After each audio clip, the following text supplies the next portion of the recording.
അലി തങ്ങൾ ഒരു ദിവസം വീട്ടിലേക്ക് ചെന്നപ്പോൾ ഫാത്തിമ ബീബി തകൃതിയായി വീട്ടുജോലികൾ ചെയ്തു തീർക്കുകയാണ്.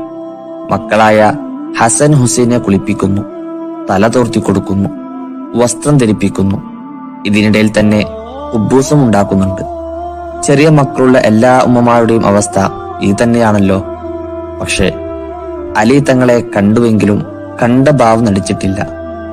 അല്ലെങ്കിൽ ഒന്നു കാണുമ്പോഴേക്കും സ്നേഹം കൊണ്ട് പൊതിയുന്നവളാണ്. ഇന്നെന്ത് പറ്റിയാവോ? ഇങ്ങനെയൊക്കെ ചിന്തിച്ച് അലി തങ്ങൾ ചോദിച്ചു, ഫാത്തിമ, എന്നെ കണ്ടിട്ടും ഇതുവരെ മിണ്ടാത്തതെന്തേ? ആദ്യമായിട്ടാണല്ലോ ഇങ്ങനെ. കേട്ടുടനെ ഫാത്തിമ ബിബി ഇങ്ങനെ പറഞ്ഞു, അതെ, ഞാനൊരു വിരുന്നു പോകാൻ ഉദ്ദേശിക്കുന്നുണ്ട്. മക്കളെയും നിങ്ങളെയും തൽക്കാലം കൂട്ടുന്നില്ല. പോകുന്നതൊക്കെ കൊള്ളാം, എപ്പോഴാ മടക്കം?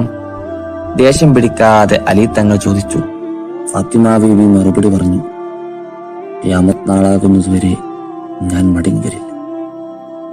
അലി തങ്ങൾ ചോദിച്ചു, ആരാ ഇതൊക്കെ പറഞ്ഞത്? ഫാത്തിമ ബീവി പറഞ്ഞു, ഉപ്പയെ സ്വപ്നത്തിൽ കണ്ടു, കാണണമെന്നും കാത്തിരിക്കുകയാണെന്നും പറഞ്ഞു. രണ്ടുപേരും പൊട്ടിക്കൽ. ചരിത്രം പോലും കരഞ്ഞു കലങ്ങിയ നിമിഷം. അത് റമദാൻ 3 ഫാത്തിമ ബീവിയുടെ വഫാത്തിന് ശേഷം അലി തങ്ങൾ പറയുമായിരുന്നു, ഓ ഫാത്തിമ, നീ പോയതിനു ശേഷം ഈ ലോകം ഒട്ടും സുന്ദരമല്ല. നീയില്ലാതെ ഈ ദുനിയാവിൽ ഒരുപാട് കാലം ജീവിക്കേണ്ടി വരുമോ എന്ന് ഞാൻ ഭയക്കുന്നു.